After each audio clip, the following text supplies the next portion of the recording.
Before I begin, let me reassure you that any concern you show will help. Often we're afraid to get involved, afraid of messing up or doing the wrong thing. Ignoring someone's cry for help is the only mistake. I'm psychotherapist Mary Jo Rapini, and on today's episode of Reaction Reset, we're talking about depression and suicide.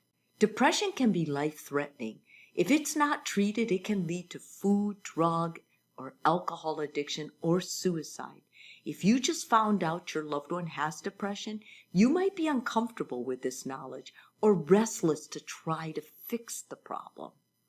You might be at a total loss of how to comfort someone or help them. However, the first step in helping is understanding what depression is and what it is not. If you have a loved one who's depressed, I highly recommend educating yourself about depression. There are many misconceptions about it, and those misconceptions can make the depressed person feel even more depressed. Let's start by talking about what depression is not. It's not simply sadness. You can be sad and not depressed, or even depressed and not sad. In fact, many depressed people feel numb or apathetic, or they're just empty. Depression is not a mood. You can't snap out of it or put on a happy face. Depression is also not the same as grieving. Although major life changes like a divorce or a death can cause depression, it does not guarantee depression. Grief often comes in waves, alternating between good and bad moments. Depression's a little bit different. It's a consistent state of mind. Now let's talk about what depression is. Depression is a mental illness that impacts a person's ability to enjoy life or function at work and home. Depressed people often have feelings of self-loathing and worthlessness. Depression can be impacted by brain chemistry, meaning a person may need medication to help manage it. Depression is treatable through therapy, medication, or both.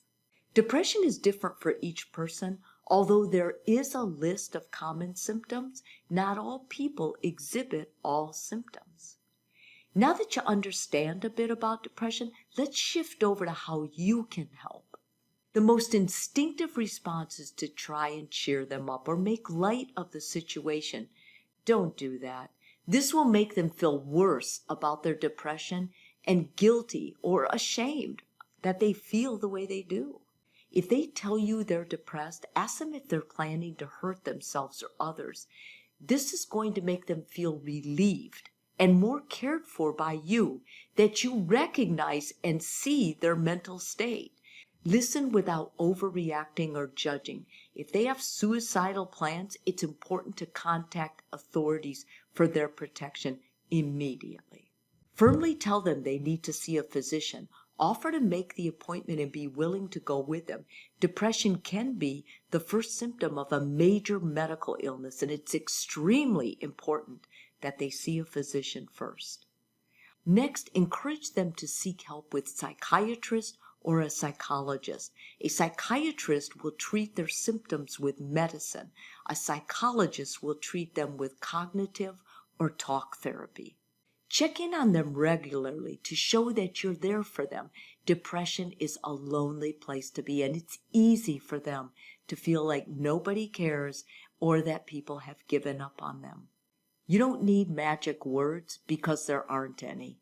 Be present, listen, and recognize that they are struggling with an emotional illness. Although you may want to say, "I understand," to comfort them, realize it may end up frustrating them. It's very difficult to understand what depression feels like unless you've been there. Instead, ask them what depression feels like for them. This will allow them to work through their own feelings and help you understand better. Encourage them to get out of the house. Many people with depression become isolated because they lack the energy or the motivation to get outside and be around other people. Be persistent by showing concern, but not insulting by making them feel guilty.